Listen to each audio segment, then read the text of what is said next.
Mayor Sanders, are you gay? No, I'm not. Are you married? Yes, I am. For how long have you been married? Been married for 16 years to my wife, Raina Sampson. Do you have any children? I do. How many? I have two daughters, Lisa, 26, and Jamie, 23. Are your daughters from your marriage with Raina or from a previous marriage? They're from a previous marriage. And you've only been married 2 times? I've been married twice. The first time for 14 years. And Lisa and Jamie, lesbian or straight? Jamie is straight. Lisa is a lesbian. What was your relationship like with Lisa when she was growing up? Well, Lisa was my first daughter. We had a very strong relationship. Excuse me, she was basically my shadow. I was very busy on the police department, obviously, with my career. I was a lieutenant when she was born. But every weekend we did yard work together when she could barely walk. We'd go to Home Depot together. She probably knows more about Home Depot than most kids. We would go to the dump together on my promise that I'd buy her a donut, and she could watch me remove all the trash from the truck. We were pretty much inseparable over weekends until she went away to college. I actually had both daughters every weekend from the time that I was divorced until they both went away to college. And how did you first learn that Lisa was a lesbian? Lisa called us in her, trying not to look at my daughter right now. Lisa called me in her sophomore year of college, said that she wanted to come home and talk with my wife and I, had something she needed to discuss with us. When I asked her what it was about, she said she would prefer to wait until she got home. When she came home, she sat down with us and told us she was a lesbian and that she was in a lesbian relationship. And what was your reaction?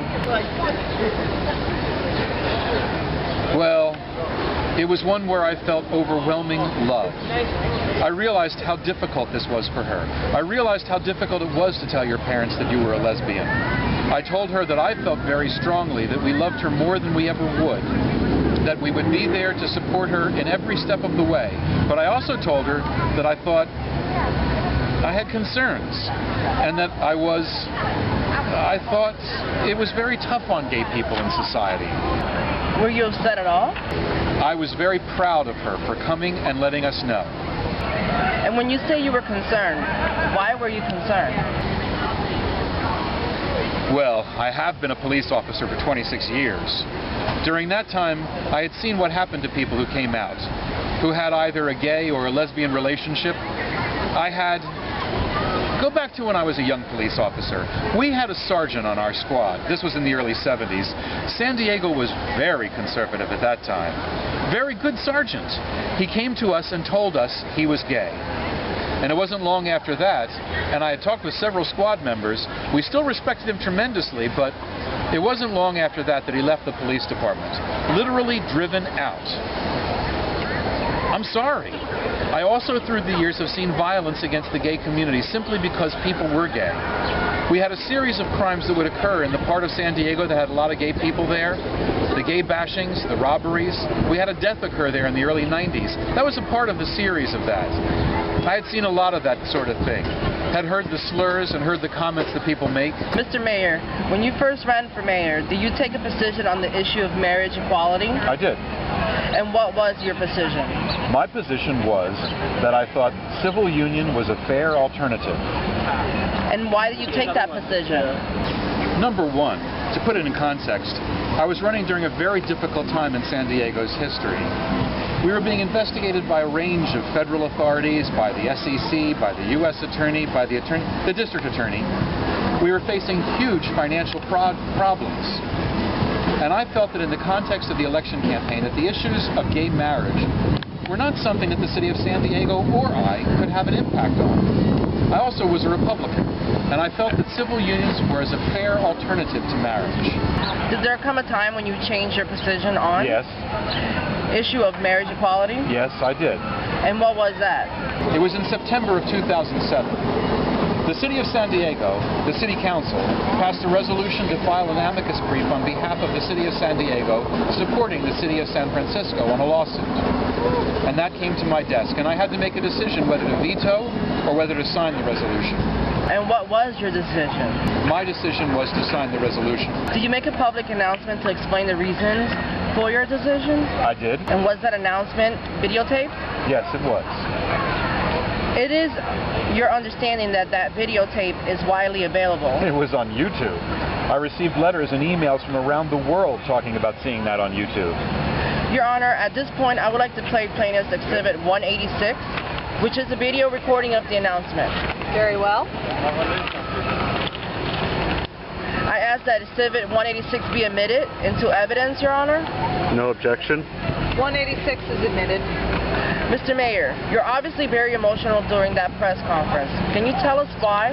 Well, now that we've established I cry in public, I was extremely emotional, obviously, because of the decision that I had made.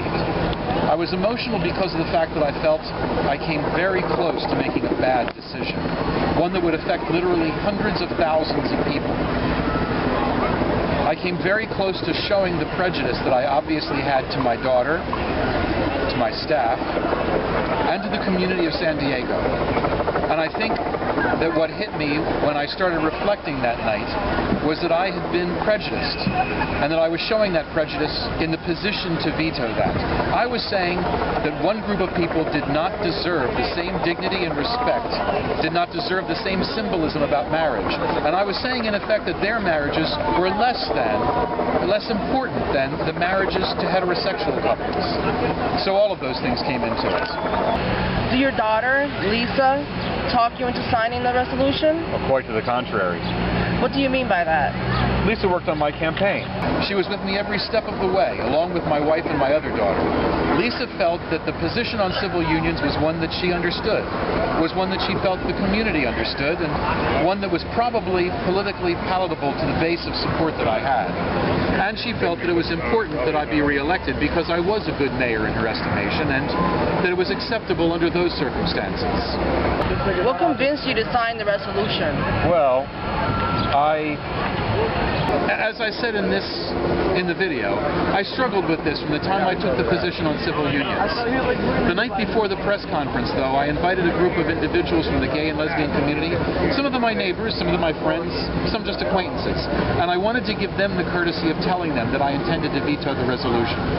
And what did those individuals share with you?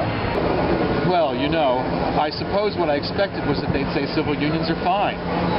I guess I was absolutely shocked at the depth of the hurt, the depth of the feeling, the depth of the comments that came from them. I remember one of our neighbors, who I've known for quite some time, said basically, I walk by here. My partner and I walk by here all the time with our children, and you always stop when you're doing yard work and say hello to them and talk to me. You know, we're a family just like you're a family. One of our other neighbors said she had children just like I did, that they loved their children just as much. And they said that they felt their children deserved parents also, and that they deserved to have parents who were married. The depth of the feeling was unbelievable. The depth of the hurt. And also, I could see the harm that I had done by considering the veto. Did any of these individuals threaten you with any political repercussions? no, this wasn't a night about politics. This was literally a night where they showed the depth of their feelings and their hurt. And I think that's one of the things that created part of that emotion the next day. As I realized how close I had come to really closing the door on things that were unbelievably important to them as a group of people. And as a mayor, were there any other reasons why you decided to sign the resolution? I think it's in the best interest of the government. And I go back to a time when I was a police officer.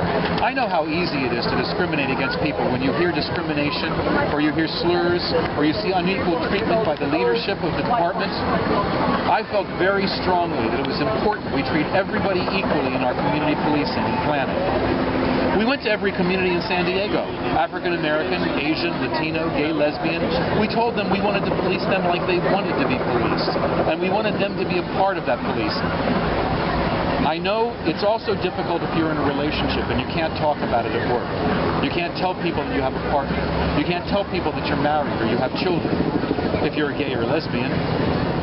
All of those things, I think, are important to the government side, because if government tolerates discrimination against anyone for any reason, it becomes an excuse for the public to do exactly the same thing. And And I think that as I look back on San Diego being a fairly conservative place, very different from San Francisco, discrimination took the form of violence against the gay community. And I don't think that's in government's interest for the community. I don't think it's in government's interest for the governing itself. Now, you testified that governmental discrimination could possibly foster private discrimination. In your experience as a police officer, are hate crimes a form of private discrimination? Well, I think hate crimes are the most extreme form of discrimination. Hate crimes are perpetuated on people solely because of their skin color, their religious beliefs, or their sexual orientation. And that's frequently, a hate crime is frequently part of the violence. It's violence simply because that person is not like somebody else. And I think that when a city, when leadership talks in disparaging terms about people or denies the rights that everybody else has, the fundamental rights, then I think some people in the community feel empowered to take action in hate crimes or in other ways.